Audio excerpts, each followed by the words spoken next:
Giovani, sono Piero del futuro, stanco morto. Questo video potrebbe essere un po' lunghetto, magari è noioso per alcuni di voi, perché parla della stampante 3D.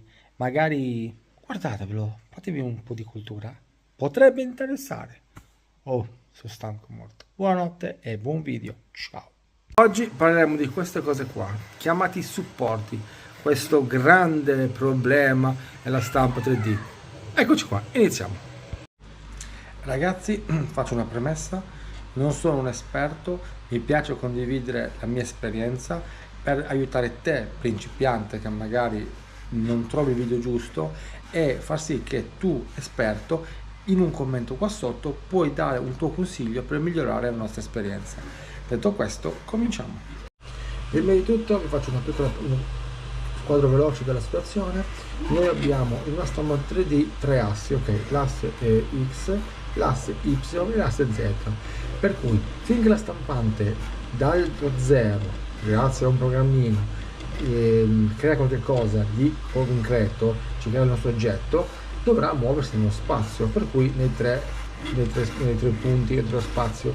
La parte problematica della stampante qual è? Nella salita, ok, finché lei trova un oggetto del genere, ok, perpendicolare al piatto, non c'è nessun problema, sale tranquillamente, lo riempie e di conseguenza rimane da solo. È statico, ok, come se metto un bastoncino qua e lui piano piano crea dei cerchiolini per crescere, per far sì che salga. Il problema qual è? E soprattutto quando avviene. Il problema del supporto, adesso siamo col PC, sopraggiunge quando noi, salendo nell'asse X, vedete da questa parte qua, incontriamo pezzi in costruzione che, se noi guardiamo bene, non hanno un appoggio, ok? Per cui vediamo, se noi avviciniamo bene questo oggetto, lui qui appoggia, ok? Se noi abbassiamo poco a poco, vediamo che questa parte qua già non appoggia. Cosa fa? Il filamento quando sale si fonde, fondendosi è morbido, per cui nei punti dove ha un appoggio serio il filamento fonde, si unisce, si raffredda e mantiene la sua linea. Ma quando noi arriviamo in questi punti qua, dove dobbiamo stampare nel vuoto, ecco, il filamento incomincia a cercare di piegarsi, perché comunque la forza di gravità tende a portarlo giù. Qui adesso non si vede perché abbiamo già fatto un supporto, ma se noi l'avessimo fatto nel punto che c'è, qui è una sedia per sedersi in una ruspa, nel punto dove la sedia non ha supporto, questa parte qua sarebbe caduta. Il problema dei supporti, come in altri punti, in altri oggetti, si può ovviare semplicemente facendo così. Adesso vi spiego qua. Ipotizziamo che questa griglia non esista, ok? Perché esistendo la griglia, di conseguenza qui abbiamo dei fori, vedete? Sono dei fori bianchi. Ipotizziamo che la griglia non ci fosse, ok? Non ci sia, e sia un pezzo liscio. L'unico problema che noi potremmo avere è questo pezzo qua, perché quando arriverà a stampare qua incomincerà a cadere. Noi, se fosse tutta liscia, potremmo fare questo, potremmo girare l'oggetto in questo modo, ok, vedete, qui potremmo avere qualche problema, ma ipotizziamo che sia perfettamente perpendicolare, per cui lui salirebbe tranquillamente sopra un piano ben formato e non ci sarebbero problemi. Ecco, questo è uno dei pochi casi dove il supporto non serve perché finché la nostra macchina va in piano e va perpendicolare al piatto, la macchina non ha problemi, perché bene o male sotto ha sempre una base solida. Vi dico ciò perché all'inizio ho provato a fare varie stampe, come tutti faranno logicamente, e di conseguenza certi grandi youtuber dicevano io supporti non ne uso, e uno che sente 1, 2, 3 informazioni del genere dice ma perché devo usare supporti io? Per quale motivo? Il problema che tanti pensano che possa creare problemi è che il supporto fa due cose: ti ruba un po' di materiale e ti ruba un po' di tempo, logicamente, ma dovete mettervi in testa una cosa: la stampa 3D purtroppo è una lavorazione più o meno lenta, ok? In base a ciò che abbiamo. Se vogliamo qualcosa di velocissimo, o ce lo possiamo costruire dall'industria o ce lo compriamo già fatto. Per cui mettiamoci in testa che il supporto, il 90% dei casi, in base a come abbiamo visto prima, l'oggetto sia sistemato, ci deve essere, però ascoltatemi bene. Uno degli altri errori che ho fatto io è stato usare lo slicer che uso, cioè il programma che uso per trasformare un file fatto da un progettista in STL, adesso lo dico così grandi linee, voi acquisite le informazioni però tenete da parte. Per trasformarlo in formato che la stampante lo possa leggere, ho dimenticato di, non fatto apposta, di guardare bene il supporto. Perché? Nel nostro slicer, che sarebbe il suo uso cura, qui in alto abbiamo tutti i parametri da usare per creare il nostro oggetto, cioè noi qui mettiamo tantissimi parametri per far sì che il macchinario capisca cosa deve fare, a che velocità e tanti piccoli dettagli che lui deve sapere per creare il nostro oggetto. Andando in basso e trovando questa fatidica parola supporto, ok, io normalmente per forse paura usavo il supporto normale. Qui adesso ve lo evidenzierò in grande. Normale. Cosa succedeva con il supporto normale? Il supporto normale, sì, era un bellissimo supporto, un fortissimo supporto, ma mi ha creato tante perdite di tempo e tanti problemi di qualità. Adesso capirete perché. Voi vi ricorderete il mio vaglio che magari non so se avete già visto in funzione o deve andare ancora nel luogo dove serve.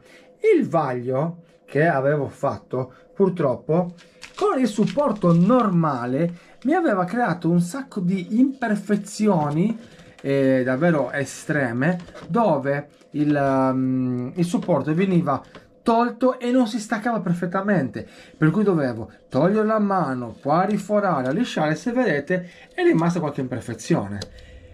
Stranamente scoprì il supporto ad albero e guardate che bello liscio, cioè veramente ragazzi, adesso ve lo faccio vedere bene, cioè guardate qua il supporto normale cosa mi ha creato e il supporto ad albero cosa mi ha creato, la perfezione veramente.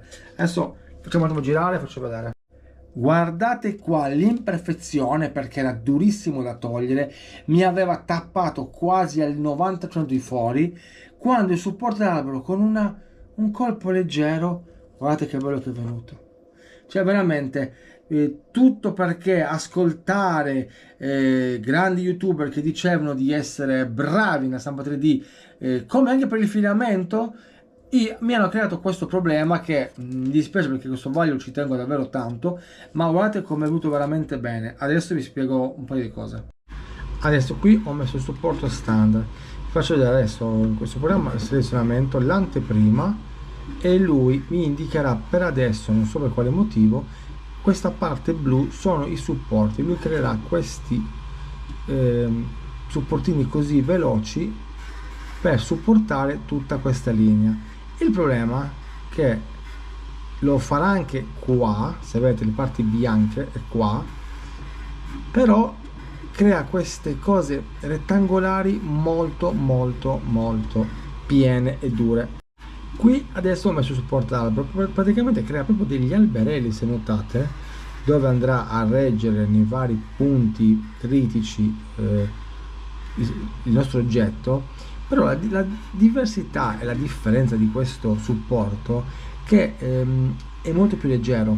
Adesso guardate un attimino, qui è in movimento e magari avete un po' di scatti, tutti questi alberelli che sta creando mi supportano bene l'oggetto. Io domani, quando è finita con un po' l'odore, praticamente prenderò delicatamente e staccherò in un niente questi supporti e loro non mi creeranno alcun danno o nessun problema all'oggetto. Questo per farvi capire che molti non li usano per risparmiare materiale, non li usano perché magari usano il normale e crea problemi. Fatevi però per un giro, provate con oggetti più piccolini, magari non con oggetti grossi, ma un consiglio che posso darvi io: usate il supporto ad albero, anche con un 3-4% di riempimento, tanto non vi serve spesso il supporto, perché comunque regge molto bene i piani che lui sta creando, ok? Non ha problemi di questo, però sapete che alla fine avete meno lavorazione da fare e meno rotture di scatole con i supporti. Ho voluto fare questo video, come ho detto in precedenza, per far capire in modo più sintetico, perché io veramente per impostare bene la stampante, dopo circa un mesetto di persone che mi raccontavano la storia del lupo della fava, non c'entrava niente, non specificavano alcuni dettagli che sono molto importanti per la stampante 3D, e tutti eliminati i supporti, tanto consumate filamento per niente. Mi ho avuto nervoso, ho detto scusatemi un attimo, qualcosa che non va. Ho testato sulla mia pelle, sul mio materiale il supporto, e mi trovai normale con quello che avete visto, supporto normale.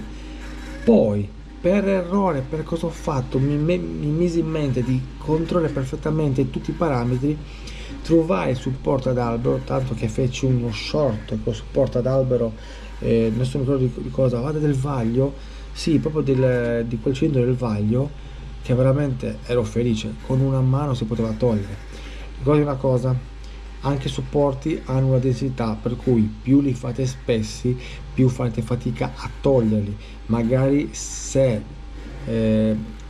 la parte che deve reggere il supporto è grande, aumentate leggermente. Io massimo metto un 10% di densità del supporto, adesso sto a un 3% perché comunque ciò che sto caricando sopra il supporto non è esagerato. Questo è un mio parere, chi naturalmente ha qualcosa da aggiungere, volentieri nei commenti scrivetelo, come ho fatto in altro posto, o l'ho messo in evidenza perché è un commento davvero interessante.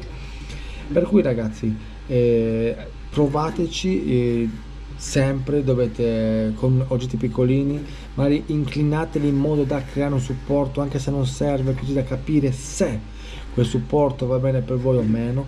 Non abbiate paura di consumare filamento, perché se io non metto supporto posso buttare tutto l'oggetto, di conseguenza ho sprecato più filamento di quanto ne avrei messo con un supporto a prodotto finito. Detto questo, era un video così, adesso se poi mi viene in mente qualche cosa ve lo aggiungo, magari nel più del futuro, come faccio sempre. Vi lascio alle vostre prove, provate un pochettino, ricordatevi, ogni problema scrivete qua sotto, se non so rispondervi io arriverà qualcun altro più esperto di me che naturalmente vi aiuterà, perché stanno iniziando ad arrivare gente molto più esperta che con piccoli commenti anche a me danno una grandissima mano. Detto questo, è tardi, buonanotte, ciao!